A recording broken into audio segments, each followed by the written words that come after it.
Puis bah voilà, du coup c'est un jour férié, donc il faut se rappeler quand même que bah en fait sans ça on n'a pas de jour férié. Enfin je sais pas, soyez reconnaissants en fait, arrêtez d'être des égoïstes. Enfin je pense que vous seriez très content dans le futur si quand vous serez parti, vous serez plus de ce monde. Il y a vos descendants qui continuent à entretenir votre mémoire. Paris outragé, Paris brisé, Paris martyrisé, mais Paris libéré. Napoléon déclare alors à ses soldats « Vous ne rentrerez dans vos foyers que sous des arcs de triomphe ».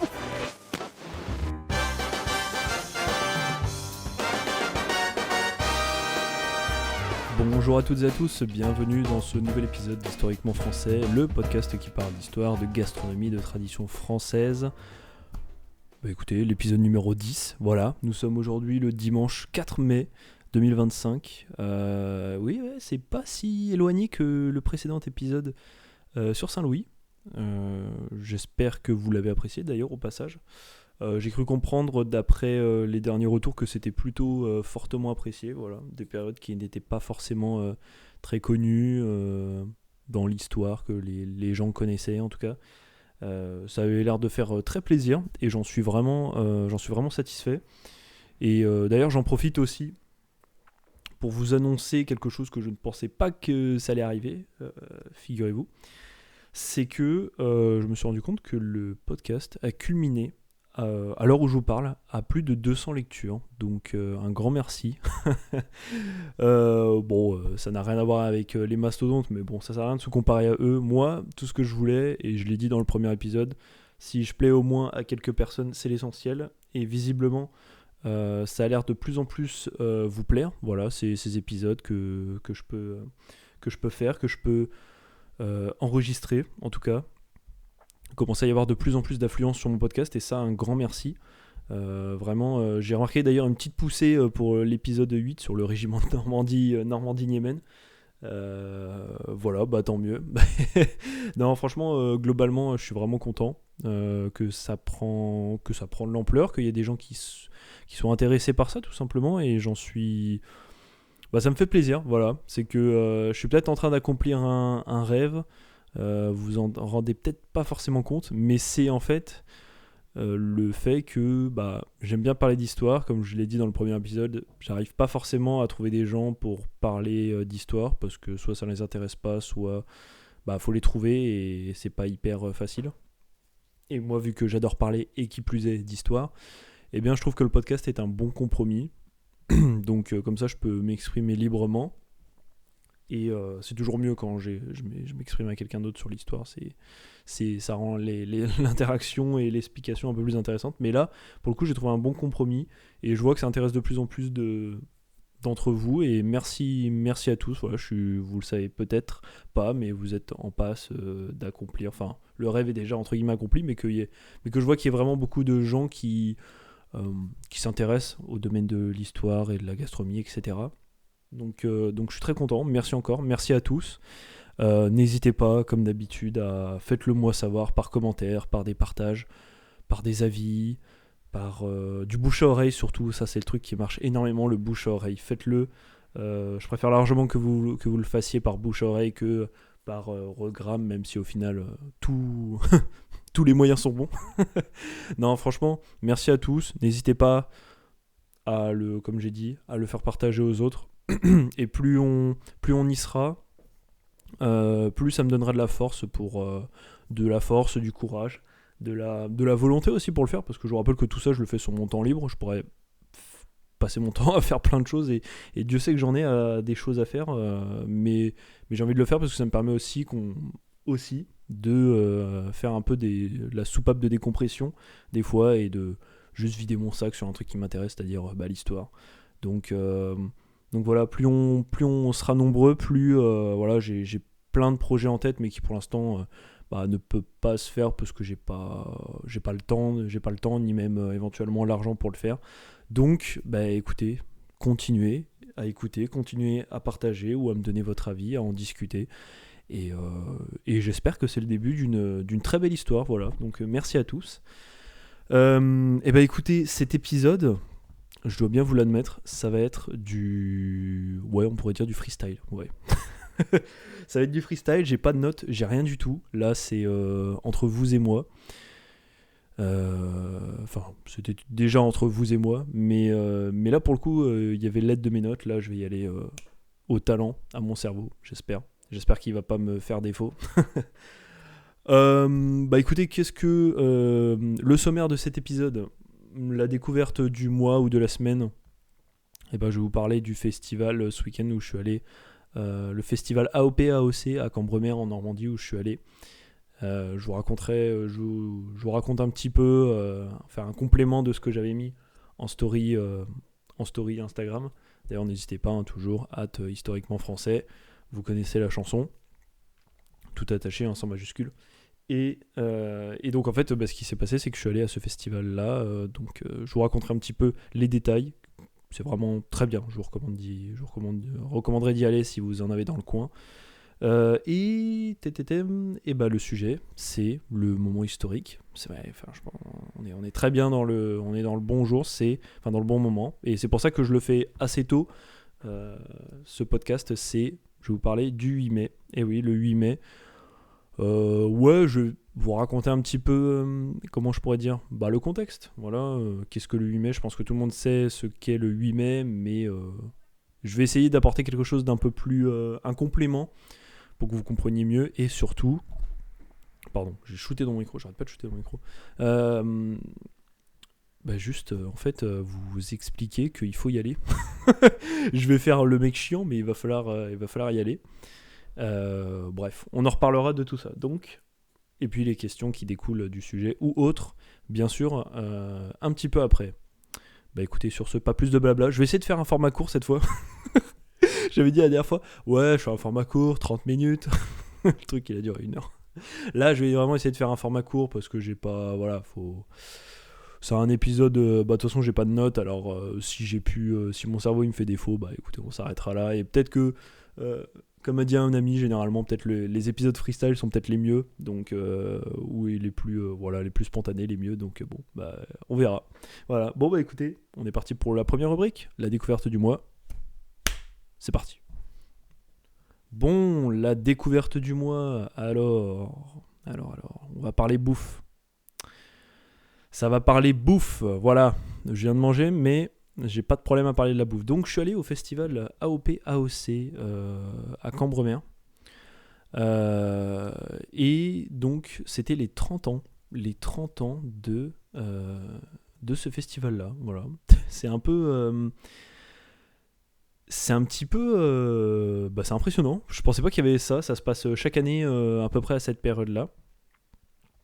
Tout simplement...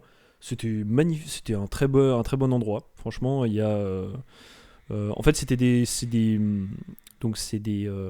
un festival. Bon, excusez-moi, je me perds. C'est un festival où tout simplement des commerçants en fait viennent pour présenter leurs produits qui sont dénommés AOP et AOC. Alors, première question. Quelle est la différence entre AOP et AOC ? AOP, vous connaissez, c'est appellation d'origine protégée, et AOC, c'est appellation d'origine contrôlée. Quelle est la différence entre les deux ? Eh bien, tout simplement, c'est la même chose à une certaine échelle près, c'est-à-dire que AOP, c'est uniquement d'un point de vue français, alors que AOC, c'est... Non, attendez. L'AOC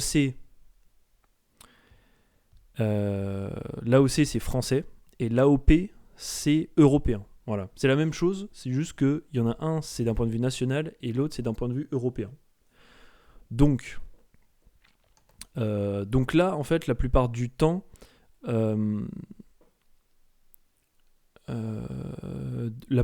excusez-moi je réfléchis. Si j'ai bien dit la réponse, parce qu'à chaque fois je confonds je confonds AOP et AOC à chaque fois la différence en fait entre les deux. Donc c'est AOC c'est français, AOP c'est européen, ça c'est bon. Ensuite, après il y a IGP etc. Mais ça ça j'avoue, on verra ça plus tard. Ce sera peut-être l'occasion d'un autre sujet de podcast. Donc en fait on avait plein de producteurs du coin, plein de producteurs du coin et d'autres coins qui présentent leurs produits AOC et ou AOP. Et donc on avait, donc par exemple, vu qu'on est en Normandie, à Cambremer, d'ailleurs un charmant village, je vous recommande d'y aller, c'est vraiment un très beau village. Il y avait pas mal de producteurs c'était pas qu'il y a du fromage, de l'alcool, et c'est tout. Non, en vrai, il y avait... là, après, il y avait, oui, tous les produits normands, donc le cidre, le calva, le pommeau, qu'est-ce qu'il y a d'autre, du jus de pomme, poiré. Il y avait, d'un point de vue fromage, tous les classiques, fromage normand, Pont-l'Évêque, Camembert, Livaro, Neuchâtel, cœur de Neuchâtel. J'en ai oublié un, pavé d'Auge. Il y avait, il y avait quand même pas mal de producteurs normands. Et il y avait aussi, chaque année, ils invitent une région. Et là, cette année, c'était le Rhône-Alpes. Aïe, aïe, aïe, aïe, aïe, aïe, aïe. Le Rhône-Alpes, c'est bon pour moi, parce que Rhône-Alpes qui dit Rhône-Alpes dit les fromages savoyards. Pop, pop, pop, pop, pop. Alors, on en a déjà parlé avec mon ami Basile dans l'épisode sur le Beaufortin, quand on allait faire un trek dans le Beaufortin. Donc, il y avait en fait... Alors, je vous rassure, il n'y avait pas que les fromages savoyards, il y avait plein d'autres d'autres régions en fait. Alors quand il disait Rhône-Alpes, je pense qu'il y avait aussi le côté Auvergne. Voilà, je pense. Donc pour vous faire un petit peu, donc il y avait une grosse partie normande et il y avait une partie, il n'y avait pas que en fait l'Auvergne-Rhône-Alpes, il y avait aussi d'autres en fait producteurs du reste de la France. J'étais un petit peu étonné parce que du coup c'était festival AOP AOC. Moi j'avais l'impression que c'était, vu que c'était à Cambremer, c'était vraiment la Normandie qui met en avant les producteurs normands. Mais en fait il y avait une invitation de la région Rhône-Alpes. Et il y en avait plein d'autres aussi. Il y avait de l'Alsace, il y avait du Jura, il y avait du Basque aussi. Ouais, je crois que c'était du Basque ou c'était du Breton. Oh là là, je confonds deux extrêmes. Je crois que c'était breton. Excusez-moi les Basques. C'est juste qu'ils avaient des BRE basques, je crois, donc c'est pour ça. Mais donc du coup, en fait, ce qui se passe, c'est que voilà, il y avait, en fait, c'était des producteurs locaux, donc locaux dans leur localité forcément, qui vendaient en fait des produits, mais au prix locaux. Et ça, ça faisait la différence, parce qu'en fait, à un moment. On est reparti avec un demi Saint-Nectaire. Je sais plus, il nous a coûté combien au lait cru, 16 €, un truc comme ça. Enfin, j'ai vu le Saint-Nectaire entier. Donc le Saint-Nectaire, c'est un fromage d'Auvergne. La gueule du Saint-Nectaire au lait cru, 28 €. J'ai fait, oh putain, 28 €, c'est rien du tout. Enfin, c'est rien du tout. C'est pas cher, en tout cas, de ce qu'on peut voir chez les fromagers qui revendent différents types de fromages ou même dans dans les grandes surfaces. Les grandes surfaces, ils sont plus généralement déjà au lait pasteurisé. Et c'est toujours mieux d'aller chercher chez le producteur local, quoi. C'est toujours mieux. Mais là, 28 €, j'étais en mode, waouh, comment c'est pas cher. Et puis même, il y avait aussi par contre, les fromages de Savoie, je les trouvais. Je crois qu'ils étaient au même prix, parce que le Beaufort, je crois qu'il était jeune. Ouais, il était jeune, le Beaufort. Je le trouvais pas hyper corsé d'un point de vue goût, mais il était plutôt fort. Non, il était pas fort justement. Putain. Je suis fatigué. Non, il était pas extrêmement fort et je pense qu'il était très récent. Il venait d'être fait très récemment. Et donc, je pars un peu dans tous les sens, mais tout ça pour dire que oui, on est ressorti avec quoi ? Vous l'avez vu sur Instagram si jamais vous l'avez vu. Et tout simplement on est reparti avec un pavé d'Auge. Donc ça, le pavé d'Auge, c'est un peu un équivalent du Pont-l'Évêque. Je sais pas exactement la différence entre les deux. Je crois qu'il y en a un, il est vraiment AOP, alors que l'autre ne l'est pas en fait. Donc le pavé d'Auge n'est pas AOP, ce qui est le cas du Pont-l'Évêque. Donc un camembert, putain, le camembert il était assez affiné, il était excellent, du coup on en a pris un. Donc ça c'était pour les parties normands. Après j'avoue, j'avais mon péché mignon, Les fromages du Jura, ouais. Ah bah oui, hein. Comté. Alors, ils avaient Comté, Morbier, Bleu de Gex, tout ça. Alors, du coup, moi, j'ai pris du Comté affiné. C'était quoi? Je me demande si c'était pas... Ouais, 24 mois. Vieille réserve, donc en fait, c'est 24 mois, c'est l'affinage. Je dis pas que c'est l'affinage max, hein, je crois qu'il y a encore au-dessus. Je crois qu'il y a 36 mois, hein. Là, c'est de la zinzinerie. 24 mois, excellent. Et le bleu de Gex, le bleu de Gex, j'affectionne particulièrement. C'est vraiment un fromage que j'apprécie, le bleu de Gex. C'est à la frontière avec la Suisse, donc c'est vraiment, enfin c'est très très bon. Ces deux fromages-là sont excellents. Le bleu de Gex, peut-être que ce sera un peu plus spécial, mais le comté, je sais que tout le monde aime ça. Qui plus est, le comté vieux en fait, parce que voilà, il y a le comté jeune, donc doux. Il y a le comté fruité, qui a un peu plus de, comme on dit, c'est un peu plus fruité, donc il y a un petit peu plus de goût, un peu plus de saveur. J'ai un peu de mal avec tous ces termes-là, il faudrait que je me renseigne un peu. Mais le comté derrière, ce qui fait la différence avec le comté vieille réserve, donc affiné 24 mois, il est plus fort, le 24 mois. Il est plus fort. Il n'y aura pas forcément plus de goût, de saveur. Enfin, il n'y aura pas plus de saveur, mais ce sera plus fort en goût, je pense. Voilà. Ça, c'était excellent. Et il y a un demi Saint-Nectaire qui a été pris. Voilà. Au début, je voulais prendre un Saint-Nectaire. Mais en fait, je me suis dit, je sais pas si je vais réussir à tout manger. Après, ça se garde longtemps, mais ouais, un gros Saint-Nectaire entier. Si j'avais pris que ça, enfin, s'il y avait vraiment que ça d'intéressant, j'aurais pris un Saint-Nectaire entier. En plus, au lait cru, quoi. C'est ça qui est magnifique, quoi, vraiment. Et ouais, tout ça, ça coûtait pas cher. Enfin, on a pris un Livaro. Le Livaro, il était énorme. Il coûtait 10 euros. C'était. Oh, voilà, c'est pas beaucoup. En tout cas, je trouve, parce que j'ai connu des époques, comme si je suis vieux, hein, mais quand j'étais en stage de fin d'études à Caen, dans les débuts, j'ai commencé vraiment à goûter prendre des bons fromages chez le fromager, etc. Ouais, il y a des moments où j'ai vu des Pont-l'Évêque à 14 euros, ouais, 13 euros, des Livaro pareil, à peu près le même prix, quoi. Alors que là, c'était 10 euros, enfin, ouais, c'est 10-11 euros un Livaro, et un Pont-l'Évêque, c'est 7-8 euros, quoi. Voilà. J'ai déjà réussi à avoir 5 euros, mais là, c'est vraiment chez le producteur, quoi. C'est vraiment ça. Et puis, on termine par... pour les fromages, on termine par la Savoie. La Savoie ou un petit Beaufort, bien sympathique, qui était très bon. Pas très fort en bouche, mais il est là. Il est là, j'en avais besoin. J'en ai pas assez, je suis trop loin de la Savoie pour que ça vaille la peine d'aller prendre du fromage là-bas. Donc, je vous dis, moi, je prends très peu de fromages qui ne sont pas du coin. J'aime vraiment bien m'acclimater là où je suis, là où j'habite. Donc, à chaque fois que je vais à un endroit, j'essaie de prendre les fromages qui sont dans le coin. Donc là, je suis en Normandie, oui, bah ouais, c'est constamment Livaro, Neuchâtel, Camembert, Pont-l'Évêque, mais pavé d'auge. Mais bon, là, j'ai 5 fromages. Tranquille, on a de quoi tourner tranquillou. Hein. Ça, tranquille là-dessus. Et bah forcément, quand je vais en Savoie, bah là, par contre, je ramène la blinde. Hein. Beaufort, Dents du Chat, Tome des Bauges, Tome de Savoie, Tome de... je crois qu'il y a la Tome de Brebis, l'Abondance, enfin... Ouais, voilà, quoi, il y en a tellement. Je ne vais pas tous les citer, mais...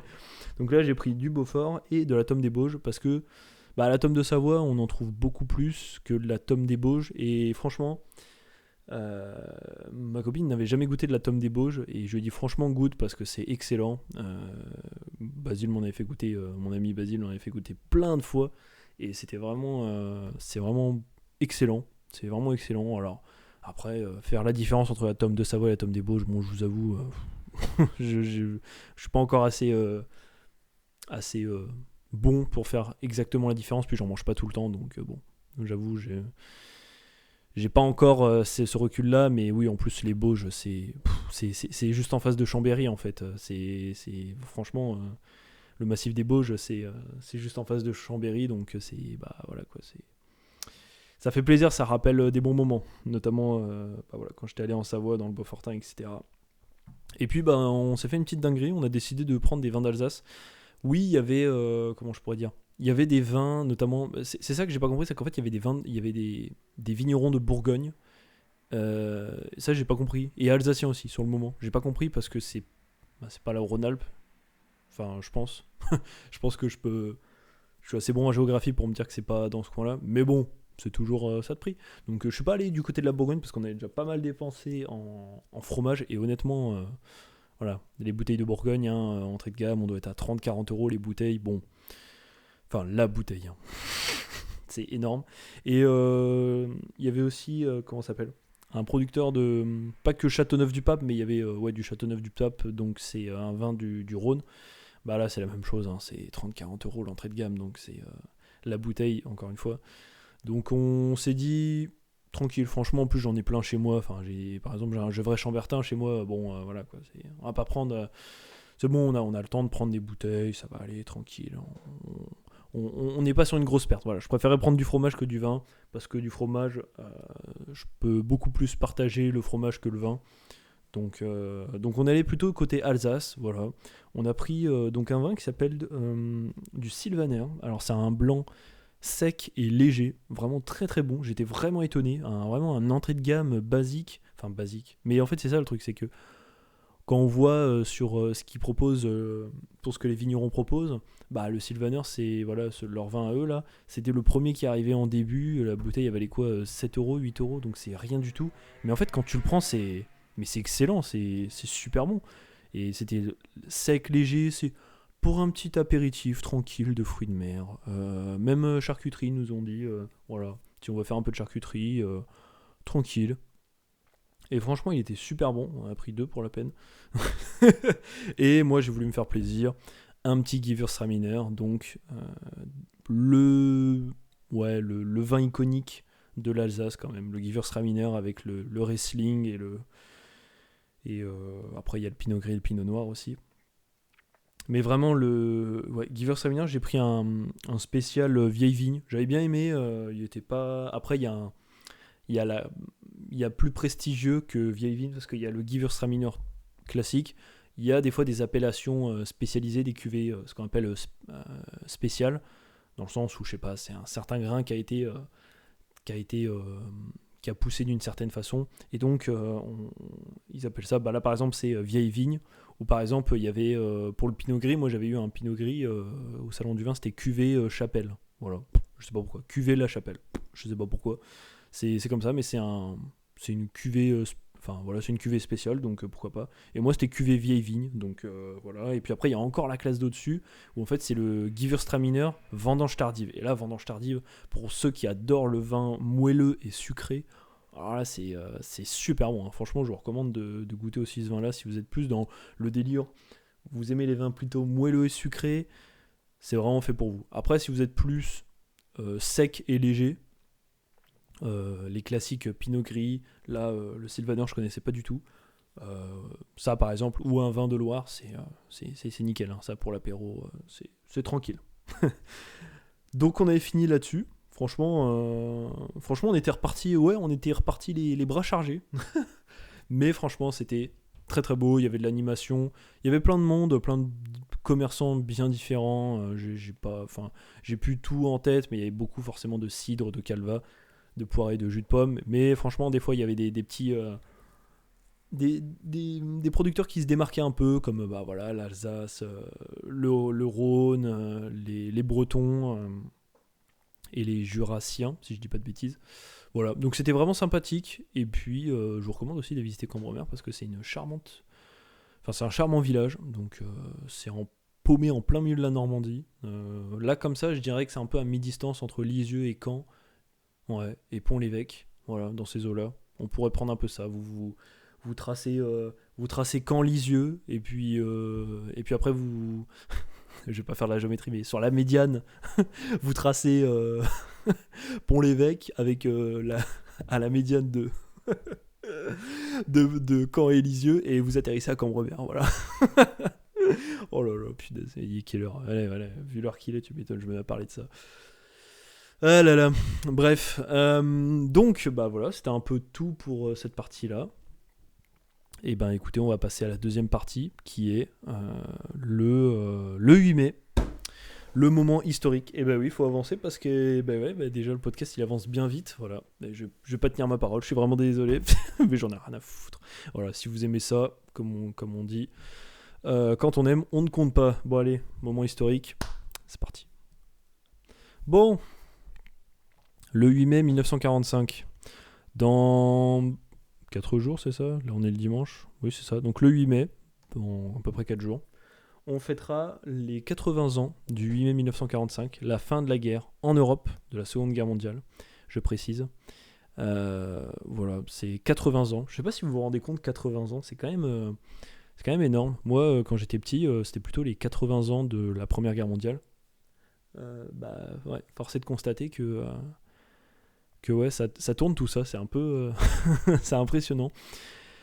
Bon, alors on va reprendre un peu tout ça, donc je suppose qu'il va y avoir énormément de cérémonies, beaucoup de cérémonies, de fastes, tout ça. Donc il faut savoir que le 8 mai 1945, donc comme j'ai dit, c'est la fin de la guerre en Europe, qui est sur la capitulation de l'Allemagne. Et donc cette capitulation, alors il y a plusieurs dates qui convergent en fait. Il y a eu plusieurs armistices allemandes. Donc il y en a une, je crois, une des premières, c'est à Reims. Donc c'est pas le 8 mai, mais c'est plutôt le 7 mai dans la soirée. En fait, où les représentants alliés se réunissent à Reims pour signer la capitulation sans condition de l'Allemagne.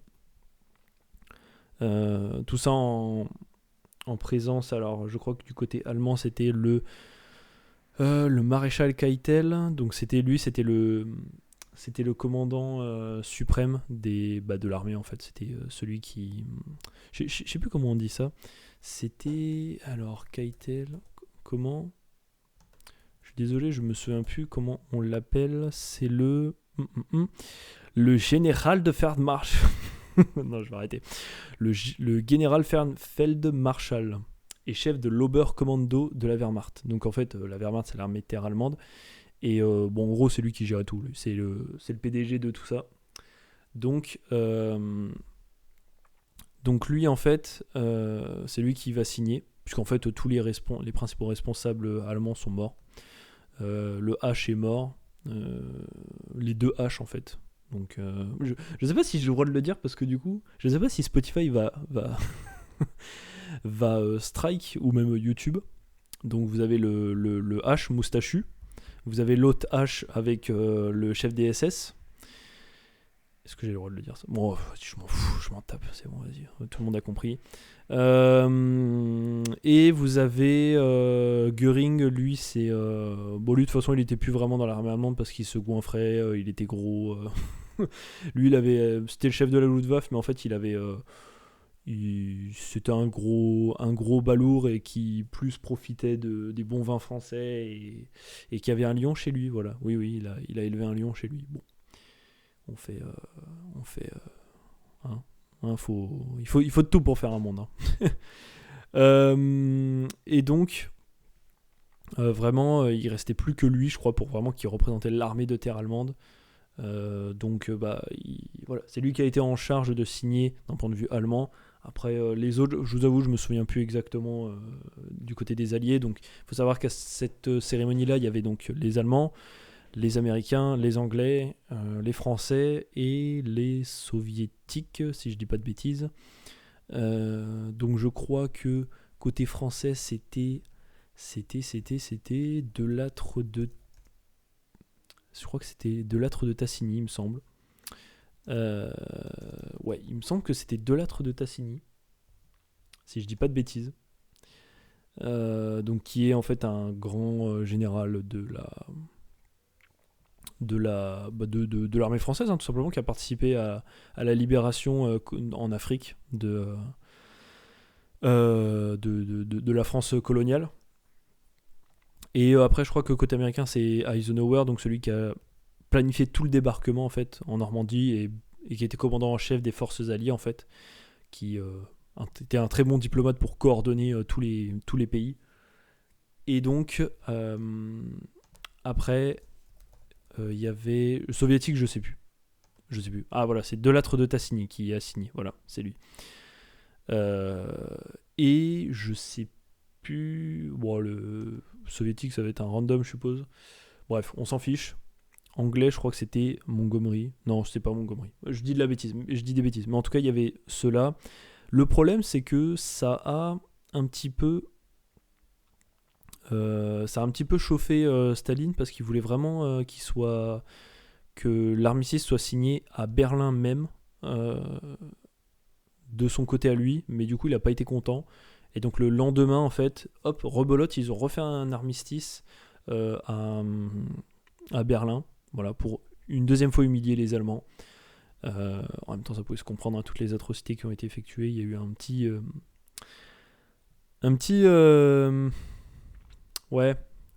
remords, un petit peu de rancune. Et donc, en fait, à l'issue de ça, c'était la fin de la Seconde Guerre mondiale en Europe. Beaucoup de conséquences là-dessus. Déjà, vous l'avez deviné, c'est le morcellement de toute l'Allemagne en plein de zones d'occupation alliées. Donc vous avez le fameux Berlin-Est, l'Allemagne de l'Est, donc qui deviendra plus tard la RDA, République démocratique allemande.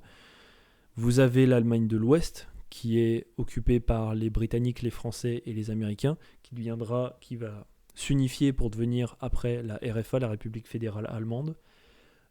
Et Berlin est divisée en 4. Ouais, la ville de Berlin est divisée en 4, donc côté allié et côté soviétique. Donc là, le morcellement de l'Allemagne, total, vraiment.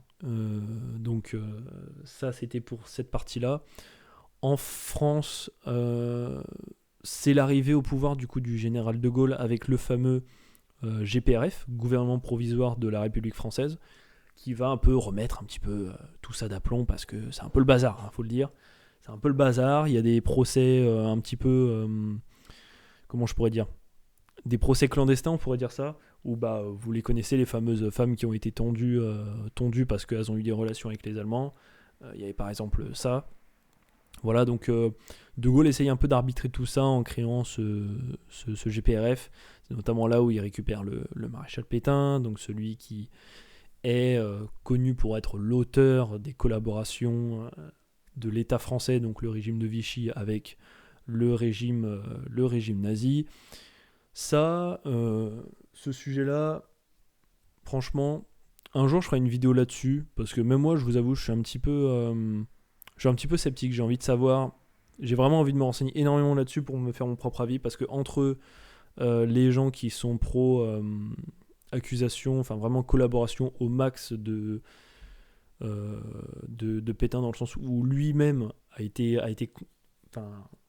vraiment voulu collaborer parce que ça lui faisait plaisir, voilà, c'est comme ça qu'on l'entend un peu, et qu'il était chaud et que vraiment il détestait les juifs. Et en même temps, la théorie de l'autre côté, où c'est la théorie de l'épée et bouclier, où en gros l'épée c'était général de Gaulle qui essayait de sauver la France, pendant que le maréchal Pétain, lui en mode bouclier, essayait de protéger au mieux la France qui restait, etc. Où en gros c'est très en mode aussi que Pétain a beaucoup essayé de sauver ce qui restait de la France quand elle a été vaincue par les Allemands.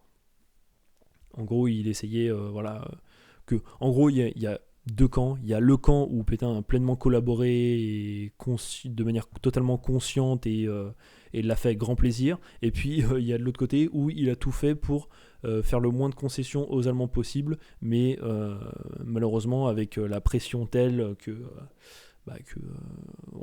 en gros les Allemands disaient si tu t'obéis pas, on fait crever ton pays, quoi. C'est un peu ça que ça voulait dire, je pense. Entre ces deux camps là, moi j'ai quand même envie de lire pas mal de livres, plein de livres en fait, qui essayent d'être le plus neutre possible sur cette réalité historique là, pour me faire mon propre avis, et peut-être qu'un jour on fera une vidéo là-dessus, parce que c'est quand même un gros tabou dans cette société de parler de ça. C'est vraiment un gros tabou, et je pense qu'il y a besoin de dématrixer, de démystifier tout ce petit bordel en fait. Donc peut-être un jour, si j'ai le courage, je m'y mettrai à cœur joie là-dessus, même si la période n'est pas forcément très joyeuse. Mais voilà, en tout cas, il a récupéré le maréchal Pétain, il a été gracié, je crois, c'est quelques années après, et donc du coup, De Gaulle a mis en place un gouvernement provisoire où il y a eu de nouvelles... on pourrait dire des avancées, ou des nouvelles politiques qui ont été introduites, voilà, des nouvelles lois, comme par exemple notamment le droit de vote pour les femmes. Donc ça, c'était en 1946, Mais je crois que c'était le premier scrutin était en 1946, donc c'est pour ça que c'est cette date-là. Et aussi la création de la sécurité sociale qui existe toujours aujourd'hui. Donc voilà, il y a quand même pas mal de choses qui découlent de cette Seconde Guerre mondiale, de la fin en Europe. Bien sûr, on commence à faire le décompte aussi des morts, on commence à aussi découvrir l'horreur des camps de concentration et d'extermination. D'ailleurs, j'en ai un pas très loin de chez moi, un musée justement qui est le camp de Royalieu à Compiègne. C'est notamment là où est passé un certain Robert Desnos, donc qui est un poète, c'est un poète français. Et voilà, c'est connu pour ça. Puis, alors, je suis jamais allé le visiter parce que bon, il faut un petit peu, faut avoir du courage. Voilà, faut le dire quand même. Faut le dire. C'est toujours un petit peu délicat, quoi. C'est sûr que je vais pas faire comme Thibaut InShape devant le camp et faire un Dame la Team Shape comme il avait fait devant Auschwitz, putain. Je vous jure. On a des fois on a du mal à comprendre ce monde. Et donc voilà, après c'était toute la signature, la libération en fait, tout simplement parce que ça devait être extrêmement difficile de vivre pendant cette époque-là. J'ai encore eu la chance de connaître mon arrière-grand-mère, paix à son âme, qui m'avait raconté qu'elle avait vécu l'occupation allemande pendant que son mari, donc mon arrière-grand-père, était prisonnier en Allemagne. Voilà, les soldats étaient mieux traités quand même en Allemagne que les prisonniers forcément, ou les juifs, ou les homosexuels, etc.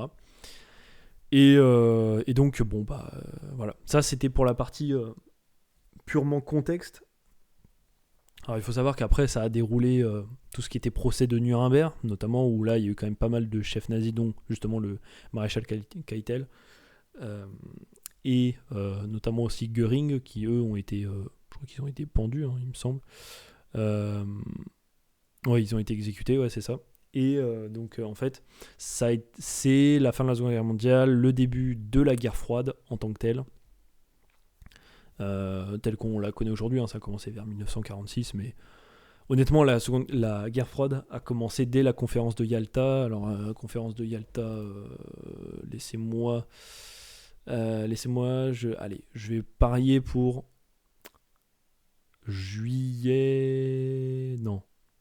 novembre 44. Non, février 45. Bon, tant pis, c'est pas grave. En tout cas, la conférence de Yalta, vous la connaissez, cette photo de la conférence de Yalta qui est très connue avec Churchill, Roosevelt et Staline, qui en fait est c'est la réunion qui, en gros, dit comment va se passer l'après Seconde Guerre mondiale, donc qui est du coup la guerre froide, quoi, là, tout simplement, comment va s'organiser la guerre froide, voilà. C'est cette image-là qui est la plus connue. Et donc, oui, voilà, après la guerre froide, la crise de Berlin, etc. Vous connaissez la chanson. Donc, vraiment, c'est, voilà, le mai 45, c'est un jour férié maintenant en France où on fête justement la fin de cette tyrannie, on peut le dire. Et, justement, puisqu'on est le 8 mai, c'est dans 4 jours, et je vous invite à tous y aller, voilà. Et allez-y tous, c'est pour ça que je le fais aussi en avance, je vais pas m'y prendre la veille pour le lendemain. J'ai fait express podcast en avance pour vous dire d'y aller, je vous encourage fortement à y aller. Pourquoi je vous encourage à y aller ? Parce que, comme pour la Première Guerre mondiale le 11 novembre, où j'avais fait un réel sur Instagram, il faut y aller pour commémorer cette tyrannie, en fait, cette boucherie qu'a été la Seconde Guerre mondiale. Commémorer tous les gens, tout honorer, faire preuve d'humilité, de commémorer les gens qui sont morts pour que vous soyez là aujourd'hui. Alors, vous allez me dire, oui, mais vu la fin de cette guerre, c'était pour un monde meilleur, voilà, on en est aujourd'hui, il y a des guerres, la société elle est corrompue, ou je sais pas quoi, enfin, vous allez me sortir des excuses pour dire en gros que commémorer ça sert à rien parce que dans le monde dans lequel on se trouve aujourd'hui, c'est de la merde. Ok, peut-être, vous avez peut-être raison, mais sachez une chose, que malgré tout, grâce à ça, vous êtes vivant en fait aujourd'hui. vous êtes vivant. Peut-être que si les Allemands avaient gagné, vous ne seriez pas vivant parce que vos ancêtres qui ont été prisonniers, certainement, ou qui ont été des résistants, ou des attentistes, ou des collaborateurs, je ne sais pas. Peut-être que vous ne seriez même pas là ici. Voilà, ici présent pour écouter ce podcast. Donc la moindre des choses, c'est quand même de remercier, ne serait-ce que, en tout cas, les gens qui ont des ancêtres dans la résistance. Moi, je sais que j'ai je vous l'ai déjà raconté, c'était l'épisode 2, où j'ai mon arrière-arrière-grand-père, du côté paternel.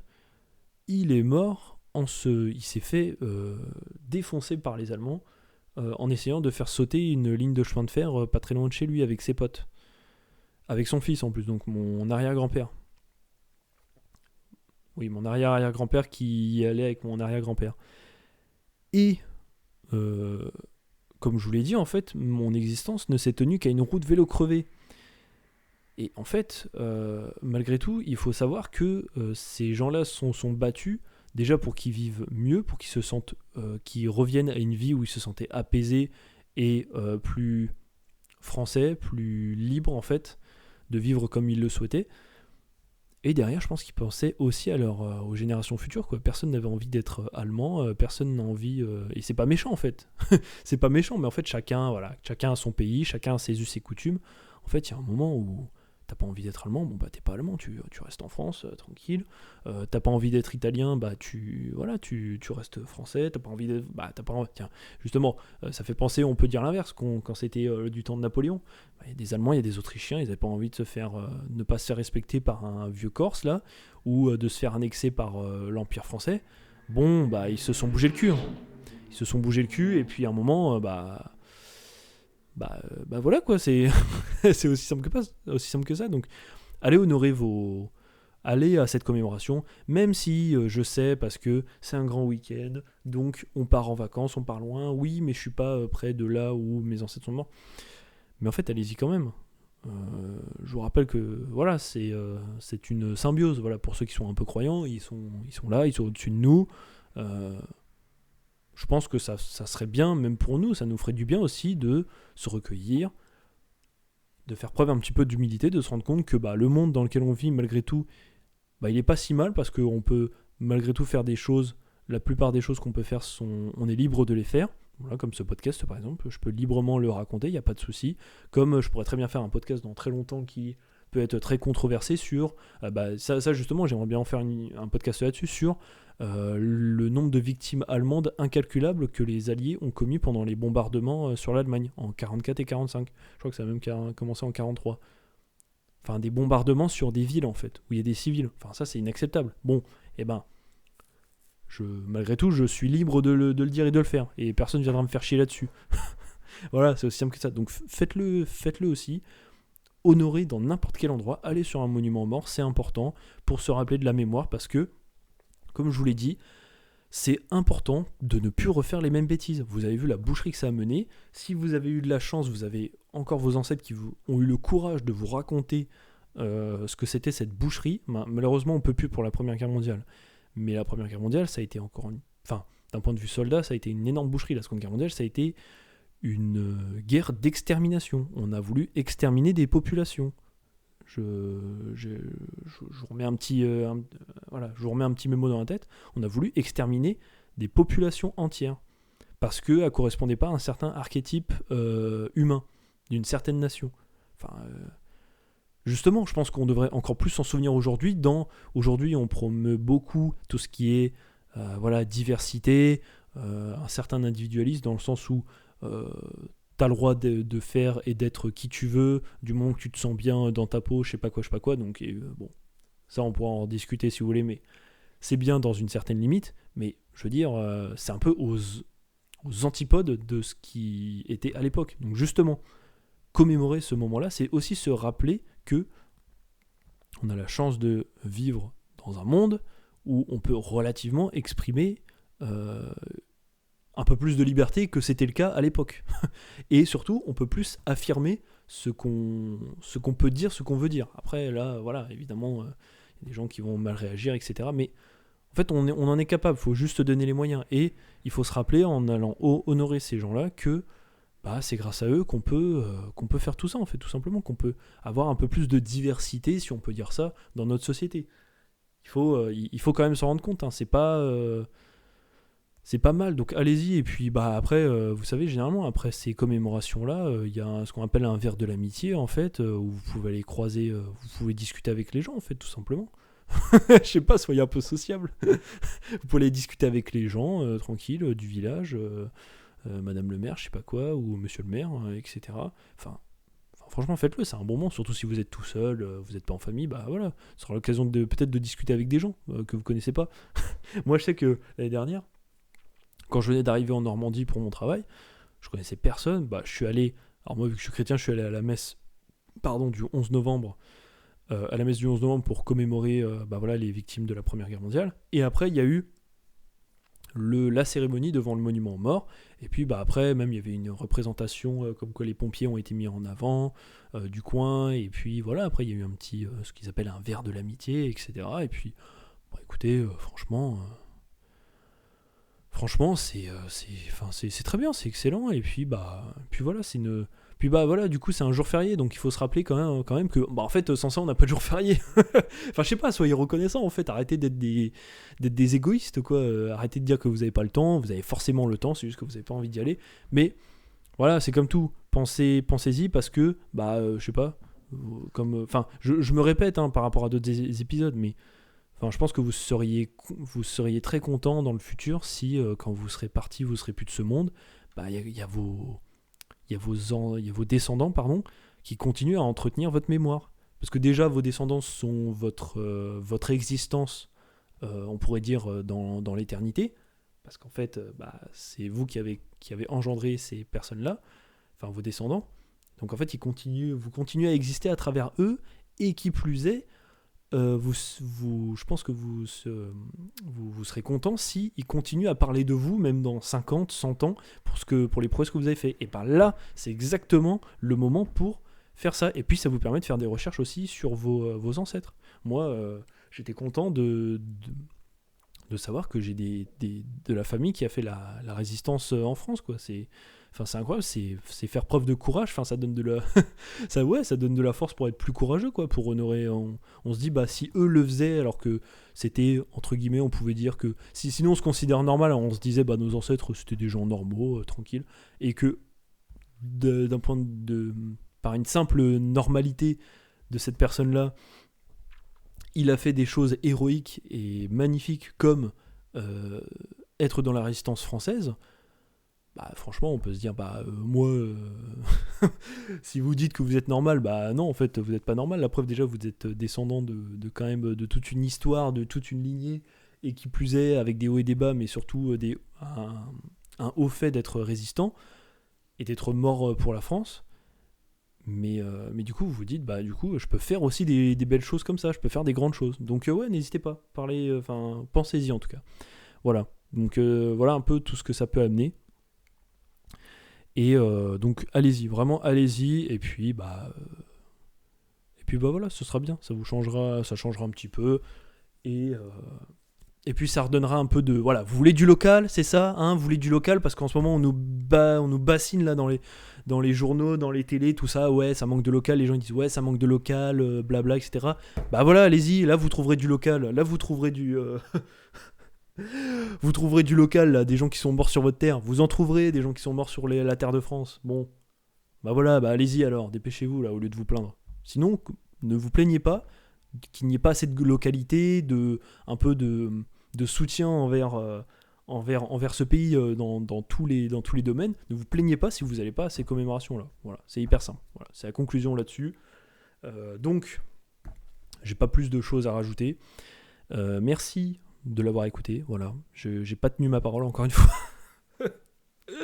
Bon, en tout cas, ça durera moins d'une heure, c'est l'essentiel. Mais en tout cas, merci beaucoup de l'avoir écouté. Ça m'a fait plaisir de vous parler là pour ce podcast. Allez-y, vraiment, je vous recommande d'aller au 8 mai. Allez-y, c'est vraiment très important. Et dites-moi si vous y êtes allé, qu'est-ce que vous avez ressenti aussi. On pourra en discuter.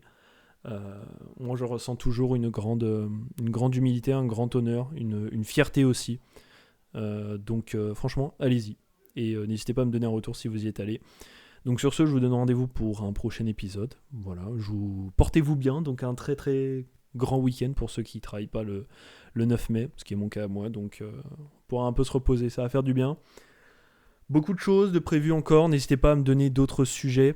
J'ai reçu quelques idées de sujets, mais continuez, voilà, ça fera une petite liste d'avance que je pourrais me faire si jamais je suis un peu perdu. Voilà. Merci beaucoup, très bonne soirée, très bonne journée à vous. C'était Lucas de la chaîne Historiquement Français et je vous souhaite, et on se donne rendez-vous au prochain podcast. Allez, ciao!